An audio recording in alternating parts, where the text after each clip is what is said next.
Մյուս հատվածին։ Իդեպ Ալեն Սիմոնյանը 3 հերթական անգամ հունից դուրս եկավ Արցախ բառը լսելիս։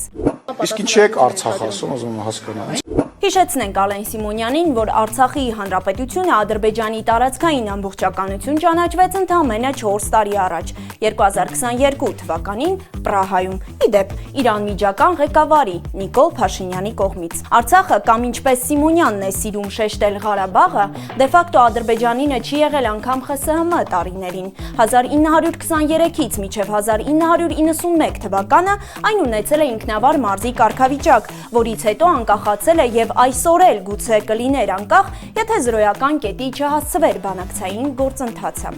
Բայց ըստ երևույթին այս իշխանության համար պատմությունը եւս այն թեմաներից է, որոնք կարելի է վերաշարադրել ըստ օրվա քաղաքական կոնյունկտուրայի։ Այդ դեպքում ես ձեզ խնդրում եմ վատ մի զգացեք, որ ինչ-որ մի երկրում, ինչ-որ մի մարդ կարող է Հայաստանի Հանրապետության Երևանին ասի Երևան, Սևանին ինչ-որ այլ բան ասի։ Շեշտեմ, ինչ-որ երկրում չէ, շատ կոնկրետ երկրում, Ադրբեջանում, ավելին ոչ միայն անվանում են այդպես, այլև պաշտոնապես հայտարարում են, որ դա Արևմտյան Ադրբեջանն է ու շուտով միանալու է Ադրբեջանի մյուս հատվածին։